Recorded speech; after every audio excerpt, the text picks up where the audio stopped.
లాయ సజీవన లఖన్ జియాయే శ్రీ రఘువీర్ హర్షివురలాయే.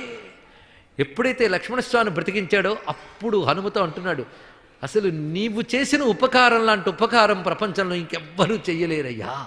నీ ఉపకారం ఎంత ఉపకారం అంటే ప్రత్యుపకారం కూడా చెయ్యలేనంత ఉపకారం చేశావు. నువ్వు చేసిన ఉపకారాలు ఇప్పటికి 2. ఆ ఉపకారాలకి ఇదిగో ఇది నీకు ఇస్తున్నాను ఇవ్వలేనయ్యా. అటువంటి ఉపకారం నువ్వు చేసి పెట్టావు. గతంలో సీతమ్మ జాడ చెప్పి నా ప్రాణం నిలబెట్టావు. ఇప్పుడు లక్ష్మణస్వామిని బ్రతికించి నా ప్రాణం నిలబెట్టావు. అందుకు ప్రాణదాతవు నువ్వు.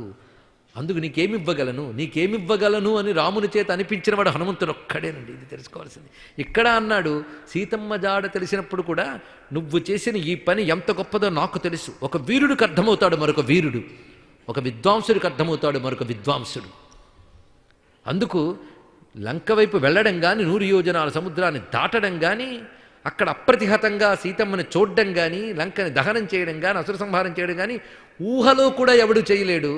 ఇంత చేసిన నీకు నేనేమివ్వగలను, ఇప్పుడు ఏమీ లేని పేదను నేను అని చెప్తూ పరీరంభోహి మే లోక మమ సర్వస్వభూతస్తు, నా సర్వస్వాన్ని నీకు ఇస్తున్నాను అని చెప్పి హనుమంతుని గాఢాలింగనం చేసుకున్నట్ట రామచంద్రమూర్తి. ఇది హనుమద్రామమూర్తి అండి. ఆ చూస్తున్న వానరులకి కళ్ళు చెమ్మగిల్లే స్వరూపాన్ని చూస్తూ ఉంటాయి. రాముని యొక్క ప్రేమ అలా పొంగులు వారింది. రాముని యొక్క ఆ కౌగిలింతలో హనుమ ఇమిడిపోయాడండి స్వామి. ఇప్పుడు చూస్తున్న వాళ్ళకి ఎలా కనబడుతుందంటే సగం ఆంజనేయ స్వామి వారు, సగం రాముడు కనబడుతున్నారు. ఆ రూపం ఎలా ఉన్నదంటే హరిహరాత్మకమైన మూర్తి దర్శనమిచ్చింది అందరికీ. హనుమద్రామమూర్తి. ఇలాంటి మూర్తిని 2 సార్లు చూడగలిగాం మనం. ఒకటి సీతమ్మ జాడ చెప్పినప్పుడు, మరొకసారి లక్ష్మణస్వామిని బ్రతికించినప్పుడు. ఇది హనుమత్ కథలో హనుమంతుడు ప్రాణదాత అనేటువంటి అంశాన్ని కూడా ప్రస్తావన చేయడం జరుగుతుంది. అందుకే హనుమత్ స్మరణ వల్ల అపమృత్యు అకాల మృత్యు బాధలు తొలగుతాయి, ఆయుర్వృద్ధి జరుగుతుంది, ఆరోగ్యం కలుగుతుంది అని పెద్దలు చెప్తూ ఉంటారు. దానికి ప్రమాణం మనకి ఇక్కడే కనబడుతున్నది. మొత్తానికి రామచంద్రమూర్తి రావణ కుంభకర్ణుని సంహరించాడు, ఇంద్రజిత్తు లక్ష్మణస్వామి సంహరించాడు, మిగిలిన అసురవీరులు సంహరింపబడ్డారు. రామచంద్రమూర్తి విజయం సాధించి సీతా సమేతుడై లక్ష్మణ సమేతుడై వానరవీరులతో కలిసి పుష్పక విమానం పైన అయోధ్యకు చేరుకొని పట్టాభిషిక్తుడై ఉన్నాడు. రామచంద్రమూర్తికి పట్టాభిషేకం జరిగింది. అప్పుడు పట్టాభిషేకంలో అందరికీ అన్ని కానుకలు ఇచ్చేటండి రాముడు. కానీ సభ పూర్తయింది కానీ ఎవరూ లేవలేదు. ఎందుకంటే అందరికి ఇచ్చాడు కానీ హనుమంతుడికి ఏమి ఇవ్వలేదుట. వాళ్ళకి ఇచ్చింది చూసుకోవడం కాదు, ఆయనకి ఇవ్వలేదే అని వీళ్ళు ఆలోచన. ఆయనకి ఏమిస్తాడో అని వీళ్ళందరికీ కుతూహలం. సభలో గుసగుసలు వచ్చాయట. ఏమని, హనుమంతుడికి ఇవ్వలేదు చూసావా అంటే, ఆ మాటకు వస్తే లక్ష్మణస్వామికి కూడా ఇవ్వలేదు చండి. నిజంగా వాళ్ళిద్దరికీ కానుకలు ఇవ్వలేదు రాముడు. అది తెలుసుకోవాల్సింది. ఆ లక్ష్మణస్వామి ఆయన తమ్ముడేగా అన్నాడు. ఈయన కూడా ఆయనతో అలాంటి వాడేగా, మరి తమ్ముడు లాంటి వాడే అంటే ఇంకో ఆయన తమ్ముడు లాంటి వాడు కాదు ఆయన లాంటి వాడే అన్నట్టు. ఇక్కడ తన ఆత్మ వంటి వాడే. ఎంత గొప్ప విషయం. ఇలా అందరూ గుసగుసలు పోతూ ఉంటే సీతమ్మ మాత్రం తన కంఠంలో ఒక అపురూపమైన హారం ఉందండి ఆవిడికి. ఆవిడికి పెళ్లిలో అత్తింటివారు పుట్టింటివారు కలిసి బంగారం వేయించట. ఆమె చెల్లెళ్ళు దానికి కొన్ని రత్నాలు పెట్టించట. ఇలా ఒక్కొక్కరు కలిసి తయారు చేసిన ఒక అపురూపమైన హారం. ఈ హారం అమ్మవారు ఎప్పుడు కంఠంలో ఉంచుకున్నది. ముత్యాలతో చేసినటువంటి ఆ బంగారు హారం. ఆ హారాన్ని తన కంఠంలో తీసి ఒక్కసారి తన భర్త వైపు చూసిందిట. ఆమె అభిప్రాయాన్ని తెలిసినటువంటి రామచంద్రమూర్తి వెంటనే అంటున్నాడు, కానీ ఎవరి పట్ల నీకు ప్రీతి ఉందో వారికి నువ్వు దీన్ని కానుగ్గా ఇవ్వు అని చెప్పినప్పుడు వెంటనే ఆ తల్లి హనుమంతుని చూసి శౌర్యము, దాక్ష్యము, సమర్థత అన్నీ ఉన్నటువంటి హనుమంతుణ్ణి చూసినది. తదౌ సా వాయుపుత్రాయ తంహారమసితక్షణ హనుమాంస్తేన హారేణ సుశుభే వానరర్షభ. అద్భుతమైన మాలను హనుమంతుడి కంఠంలో తల్లి వేసినది. దానితో ప్రకాశించాడు ఆంజనేయ స్వామి వారు. ఆ హారాన్ని కళ్ళకద్దుకున్నట్టండి. అంతే. ఇది చెప్తే కొంతమంది ఎవరు ముత్యాలు తీసి పారేయడం మరి చెప్పలేదండి అంటే, లేదు, రామాయణంలో ఎవరు పుట్టించారు అది. ఇక్కడ తల్లి ఇచ్చిన మహాప్రసాదాన్ని హనుమ స్వీకరించాడు. రామాయణంలో ప్రధానమైన యుద్ధకాండ పట్టాభిషేకం పూర్తయిందండి. రామాయణం పూర్తయిపోయింది. నిజానికి రామాయణం దేంతో పూర్తయింది? రామచంద్రమూర్తి పట్టాభిషేకంతో కాదు, హనుమత్ సన్మానంతో. ఇది తెలుసుకోవాల్సినది. హనుమంతుడి సన్మానంతో పట్టాభిషేక వైభవం అప్పుడు పూర్తయింది. హనుమత్ సన్మాన గాథ. దీన్ని బట్టి హనుమంతునికి ఎటువంటి స్థానం రామాయణంలో ఉందో మనకు కనబడుతున్నది. హనుమంతుడు ఎన్ని రూపాలు చూపించాడు. అన్నిటికంటే తోకను ఒక్కసారి తలంచుకోవద్దు మనం. ఆ తోక సామాన్యం కాదు. లాంగూలోపనిషత్తుని మంత్రశాస్త్రంలో ఉపనిషత్తు చెప్పాడండి. లోలల్లాంగూల పాతేనా మమారాతీ నిపాతయా అని వస్తూ ఉంటుంది. స్వామి నీ తోకతో నా శత్రువుల్ని తొలగించు. ఇది యొక్క భావం. తోకను తలంచుకుంటే చాలు విశేషమైనటువంటి అనుగ్రహం మనకు లభిస్తుందట.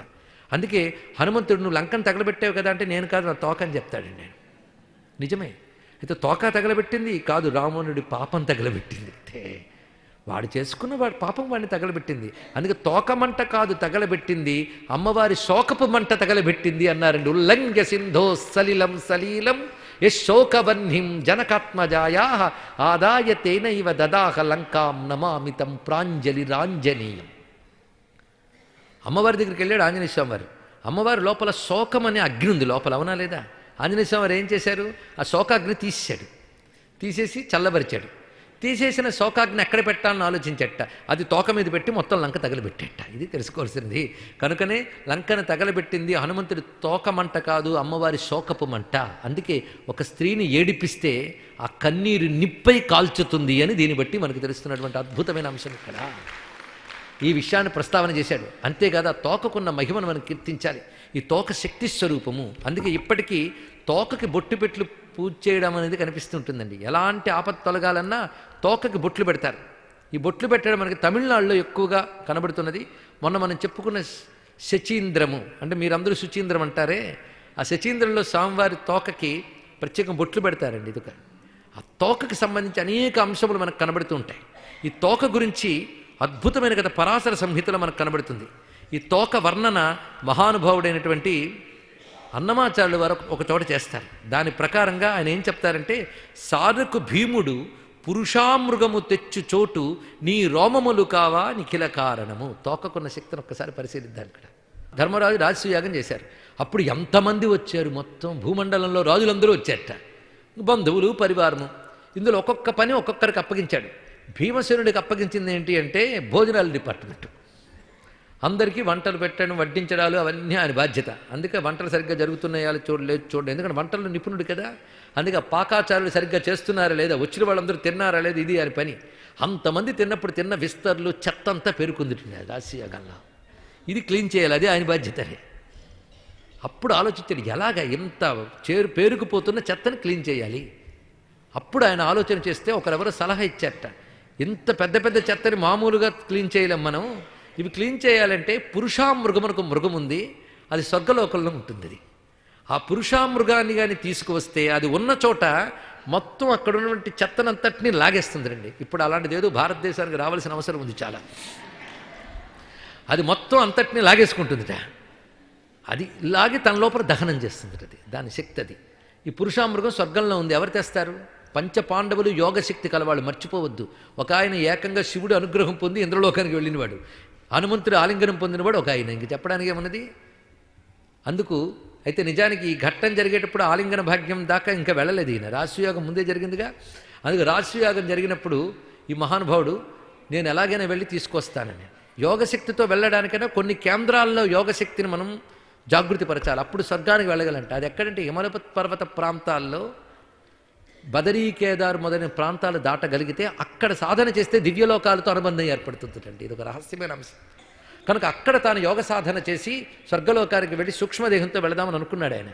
అనుకుని బయలుదేరుతున్నాడు. సరిగ్గా బదరీ కేదార్ ప్రాంతాలకు వచ్చేప్పుడు గంధమాదన పర్వత శ్రేణి, అక్కడ తాను హనుమత్ దర్శనం ఒకసారి చేసేటప్పుడు అప్పుడు ఆంజనేయ స్వామి వారు, నువ్వు కేవలం సాహసం పనికిరాదయ్యా బాబు, నువ్వు యోగశక్తితో అక్కడికి వెళ్ళినా పురుషామృగం లక్షణం తెలుసా నీకు అన్నాడు. ఏమిటో విన్నానండి, అది వస్తే మొత్తం చెత్తపోతుందని. అది ఇంద్రుడి దగ్గర బుద్ధిగా ఉంటుంది, బయటకు వస్తుందా ఎవడు కనబడితే వాడిని మింగుతుంది అది. కాబట్టి నువ్వు దాన్ని తీసుకొచ్చాక తిరిగి నువ్వు దాన్ని రాజసూయాగం జరిగే చోటు దాకా తీసుకెళ్ళలేవు, అది అలా బయటికి రాగానే ఎదురుగా నువ్వు కనబడితే నిన్ను మింగుతుంది అన్నాడు. మరి ఎలాగా? నేను పరిష్కారం చెప్తానని తన తోక కుచ్చుళ్ళలోంచి కొన్ని వెంట్రుకలు తీసేట్టాను, రోమములు తీసి, ఇవి నీ చేతికి ఇస్తున్నాను, జాగ్రత్తగా వాడుకో. నువ్వు వెళ్ళి అడిగితే కృష్ణుడు చెప్పాడు అనగానే ఇంద్రుడు పంపిస్తాడు పురుషామృగాన్ని, అది ఒప్పుకుంటుంది.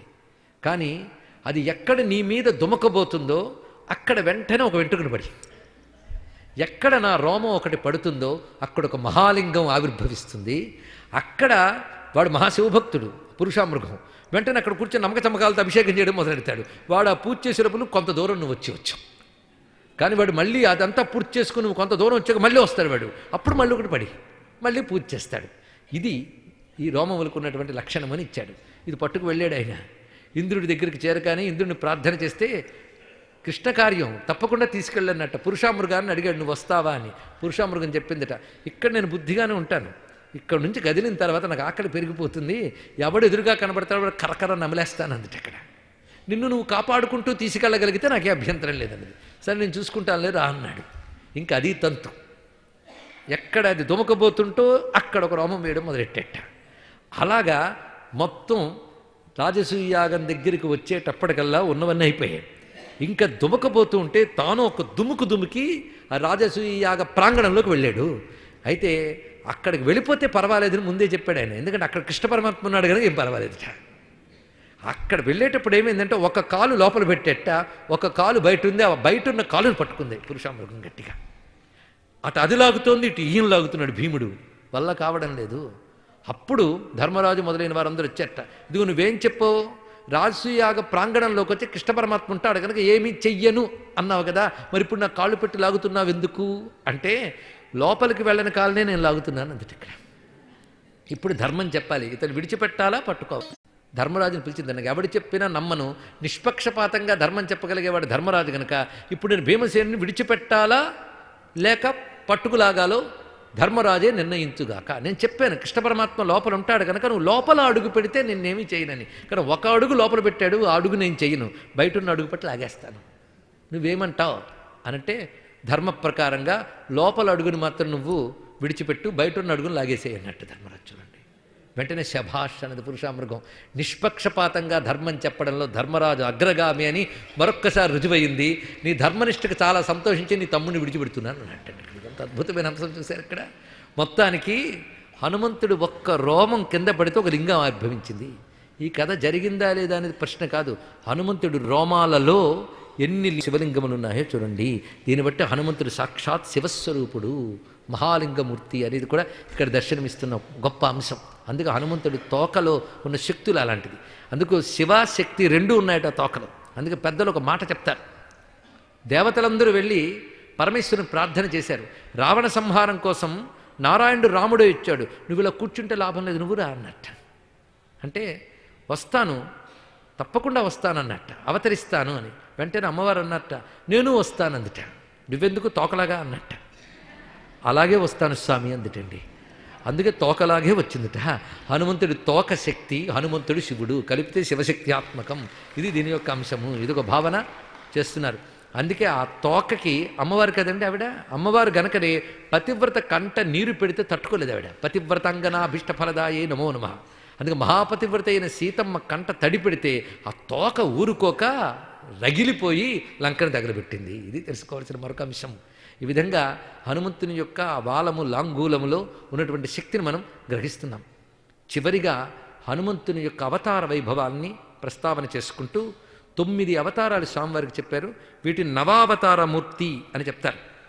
ఆ నవావతార మూర్తుల్ని ఒక్కసారి స్మరించుకుంటే ఈ 9 అవతారాలు ఎవరు నిత్యం స్మరిస్తారో వాళ్ళు ధన్యులవుతారని చెప్తున్నారు. ఆద్య ప్రసన్న హనుమాన్, ద్వితీయో వీరమారుతి, తృతీయో వింశతిభుజ, చతుర్థ పంచవక్త్రక, పంచమో అష్టాదశభుజ, శరణ్య సర్వదేహినాం, సువర్చలాపతి షష్ఠ, సప్తమస్తు చతుర్భుజ, అష్టమ కథిత శ్రీమాన్ ద్వాత్రింశద్భుజమండల, నవమో వానరాకార, ఇత్యేవ నవరూపధృత్ నవావతార హనుమాన్ పాతుమాం సర్వద సదా. ఈ నవావతారముల హనుమంతుడు మమ్మల్ని రక్షించుగాక అని శ్లోకము. ఇది విన్నవారిని హనుమంతుడు 9 అవతారాలతో రక్షించాలి. మొదటిది ప్రసన్న హనుమాన్. ఈ ప్రసన్న హనుమానే ఒక చేత్తో అభయహస్తం, ఒక చేత్తో వరదహస్తము, ఒక చేత్తో గద, ఒక చేత్తో అభయహస్తము ధరించి, అలాగే 2 చేతులు ముకుళించి, ఇది దాసాంజనేయ అభయాంజనేయ ఇత్యాదులు చెప్పబడుతున్నది ప్రసన్న హనుమంతుడు. రెండవది వీరమారుతి. ఈయన ఎలా ఉంటాడు అంటే, ఈ స్వామివారు గదని ధరించి ఉంటాడు కుడి చేత్తో, ఎడమ చేతిని నడుము మీద పెట్టుకుని ఉంటాడు, ఒక పాదం ముందుకు వేసి ఉంటాడట. ఇది ఆయన యొక్క స్వరూపం. ఒక్కొక్క దేవతని ఒక్కొక్క భక్తుడు సాక్షాత్కరింపజేసుకున్నాడు అవతారాన్ని. ఒకప్పుడు మైందుడు అని ఒక విప్రుడు ఉండేవాడు. వానరుల్లో మైందుడు కాదు, విప్రుల్లో మైందుడు. మహానుభావుడు, గొప్ప హనుమద్భక్తుడండి, హనుమద్ ఉపాసకుడు. ఆయన ఒకప్పుడు క్షేత్రయాత్ర చేస్తూ కాశీక్షేత్రానికి వెళ్ళాడు. ఆయన కాశీక్షేత్రంలో కూడా ఉపాసన సాధన చేశాడు, పితృకర్మలు మొదలైనవన్నీ చేశాడు. అటువైపు వ్యాసకాశిని చూద్దామని వెళ్ళేట ఆయన మైందుడు. వ్యాసకాశి అంతా చూశాడు. వ్యాసకాశి చూసిన వెంటనే ఈ కాశీకి వచ్చేయాలండి. కాశీక్షేత్రానికి అంటి ఉన్న గంగలో స్నానం చేస్తేనే ఫలితం. అవతల ఒడ్డునున్న గంగ దగ్గర స్నానం చేస్తే అలాంటి సత్ఫలితం రాదు. ఇది తెలుసుకోవాలి. మొత్తానికి వ్యాసకాశి చూసి మళ్ళీ శివకాశీకి వద్దామని నిర్ణయించుకున్నాడు. కానీ మొదట వెళ్ళినప్పుడు పద్ధతి వేరు. ఆయన చక్కగానే ఏ పడవ సాయంతోనే వెళ్ళాడో ఈదుకుంటూ వెళ్ళాడో, తిరిగి వద్దామనుకునేటప్పటికల్లా గంగ పొంగులు వారుతుందట. ఆ సమయంలో దగ్గరే పడవవాడు దొరకలేదు. కానీ ఒక తెప్ప కనిపించింది. డింగి అంటారు దాన్ని, గుండ్రంగా ఉంటుంది, దానిలో తెడ్లున్నాయి. ఆ తెప్ప తీసుకున్నాడు. తానే ఎలాగోలా వెళదామని బయలుదేరి హనుమత్స్మరణ చేస్తూ వెళ్తున్నాడు. పొంగులు పెరిగిపోయేటండి. చూసుకోకుండా ఆ తెప్పకు కొన్ని రంధ్రాలు ఉన్నాయి, నీళ్లు లోపలికి వచ్చేస్తున్నాయి. సరిగ్గా గంగ మధ్యకు వచ్చింది ఆ తెప్ప. నీళ్లు వస్తున్నాయి. ఎంత బయటకు తీస్తున్నా తాను నిగ్రహించలేకపోతున్నాడు. తెలిసిపోయింది ఇంకా గంగలో మునిగిపోతున్నాను అని. ఇక్కడ అతని స్థితి ఏమిటంటే, కాశీలో గంగలో మునిగితే అంతకంటే భాగ్యం ఏంటండి. మొన్న ఎవరో పడవెక్కబోతుంటే గంగలో పడిపోతానేమో అంటే పడవవాడు గొప్ప మాట అన్నాడు. అంత అదృష్టం ఇక్కడ అంత తేలిగ్గా రాదమ్మా అని.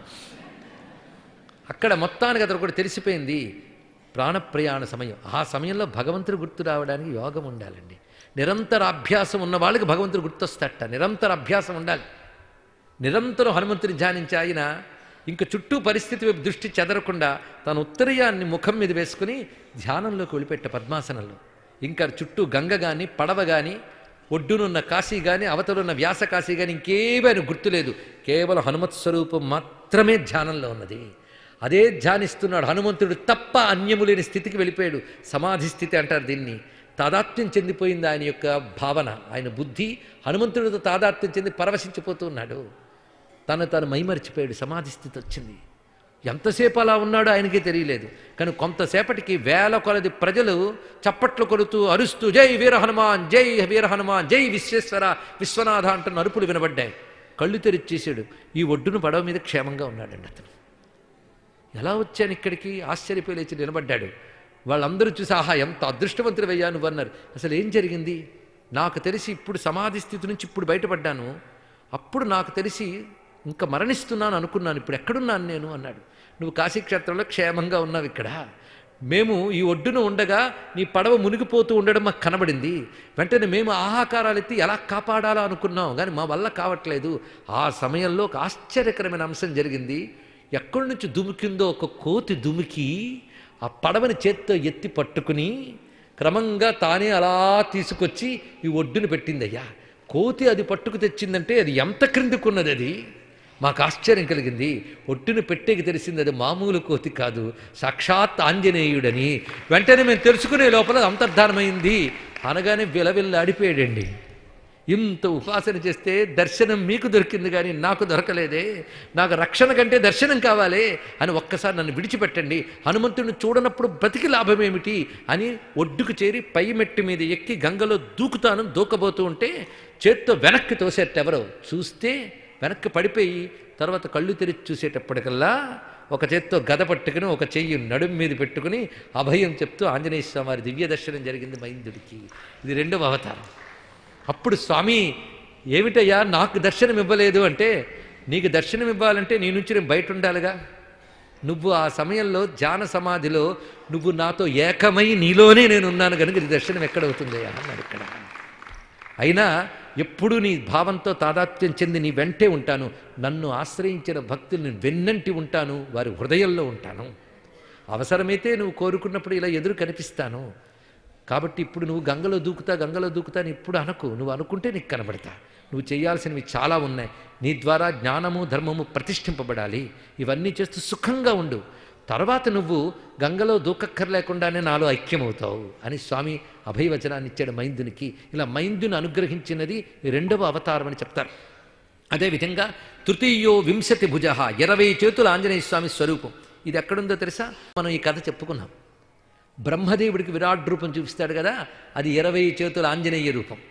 ఖడ్గం ఖేటక భింది వాల పరుసుం సాసి త్రిశూల ద్రుమాన్ చక్రం శంఖ గదా ఫలాంకుశ సుధా కుంభాన్ హలం పర్వతం టంకం పర్వత కర్ముకాహి డమరూన్ ఏతాని దివ్యాయుధాన్ ఏవం 20 బాహుభిశ్చ దదతం ఝాయేత్ హనుమత్ ప్రభుం. 20 చేతుల ఆంజనేయ స్వామి వారి యొక్క విరాట్ రూపం దర్శించినవాడు బ్రహ్మదేవుడు. అది 3వ అవతారంగా చెప్పారు. చతుర్థ పంచవక్త్రక, పంచముఖాంజనేయుడు. అది మనం చెప్పుకున్నాం కదా, పంచముఖ స్వరూపము. ఇది ధ్వజదత్తుడికి దర్శనమిచ్చినటువంటి రూపం. ఇది ఇక పంచమో అష్టాదశ భుజ 18 చేతుల హనుమస్వామి. ఈయన్ని ఉపాసించిన వాళ్ళు ఎవరంటే దూర్వాస మహర్షి. దూర్వాస మహర్షికి దర్శనమిచ్చిన స్వరూపం ఇది. శరణ్య సర్వదేహినాం సువర్చలాపతి షష్ఠ. సువర్చలా సమేతంగా కనబడిన హనుమద్రూపము 6వది అని చెప్పబడుతున్నది. ఇది కూడా ధ్వజదత్తుడు మొదలైనటువంటి మహాత్ములు చూసినది. సప్తమస్తు చతుర్భుజ. 7వది చతుర్భుజాలతో ఉన్నటువంటి హనుమద్రూపము. నవమో వానరాకార. కేవలం వానర రూపంతో 2 చేతులతో కనబడినది. గాలుడనే వాడికి దర్శనమిచ్చినటువంటి స్వరూపం ఇది. ఇలాగా 9 అవతారములు హనుమంతుని చెప్తూ ఉన్నారు. నవనారసింహాల్లాగే నవ హనుమద్రూపములు కూడా చెప్పబడుతున్నాయి. ఈ నవావతారముల చరిత్ర పరాశర సంహిత చాలా అద్భుతంగా ఇస్తున్నది. మళ్ళీ ఆద్య ప్రసన్న హనుమాన్, ద్వితీయో వీరమారుతి, తృతీయో 20 భుజ, చతుర్థ పంచవక్త్రక, పంచమో అష్టాదశ భుజ, సువర్చలాపతి షష్ఠ, సప్తమస్తు చతుర్భుజ, అష్టమ కదిత శ్రీమాన్, 32 భుజమండల. 32 చేతులు పట్టాయి. ఈయన సామాన్యం కాదు. ఈయన యొక్క స్వరూపము సోమదత్తుడు అనేటువంటి ఒక రాజు మాహిష్మతీపురానికి పాలన చేసేవాడు. అలాంటి సోమదత్తుడు అఖండ భూమండలాన్ని ఏలినవాడే. కానీ కాలం ఎప్పుడు ఒకలా ఉండదుగా. ఒకసారి ఆయన పరాజితులై పారిపోయాడు భార్యతో సహా. పరాజయం మొదలయ్యాక కష్టాలన్నీ వరుసగా ఎలా వస్తాయో చూడండి. ఇంద్రియాలు పనిచేయడం మాని రోగాలు పాలయ్యాడు. అప్పుడు భార్య అతడితో ఏదో విధంగా అతడికి ధైర్యం చెప్తూ అడవుల్లోకి తీసుకువెళ్ళినప్పుడు గర్గమహాముని ఆయనకి ఎదురుపడ్డాడు. ఆయన ఆశ్రమానికి చేరుకున్నారు.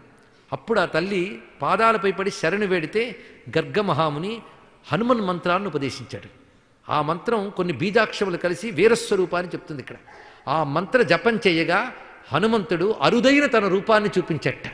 అది 32 భుజాలతో ఉన్నటువంటి రూపం. అది దాన్ని చూపించి ఒక అద్భుతమైన ఖడ్గాన్ని ఇస్తాడు. ఈ ఖడ్గంతో బయలుదేరు, శత్రువులు నీకు వశమవుతారని. అప్పటి నుంచి మళ్ళీ తిరిగి యవ్వనాన్ని పొంది ఆదివ్యాధులు తొలగించుకొని మహానుభావుడు శత్రుంజయుడై నిలబడ్డాడు సోమదత్తుడు. ఆ స్వరూపం 32 చేతులతో ఉన్న హనుమంతుని యొక్క మహద్రూపం ఇది. ఇలా మొత్తం 9 హనుమద్మూర్తులని మనం మనస్సులో ధ్యానించుకోవాలి. ఒక్కొక్కరు ఒక్కొక్క మూర్తిని సాక్షాత్కరింపజేసుకున్నారు. కలిపి 9 మూర్తుల్ని మనం ధ్యానం చేసుకుందాం. మనల్ని స్వామి రక్షిస్తాడు. ఇలాగా స్వామి యొక్క వైభవము అటు ఉపనిషత్తుల్లో, వేదాల్లో భాగాల్లో, రామాయణంలో, పురాణాలలో, మంత్రశాస్త్రాల్లో బహువిధాలుగా చెప్పబడుతుంది.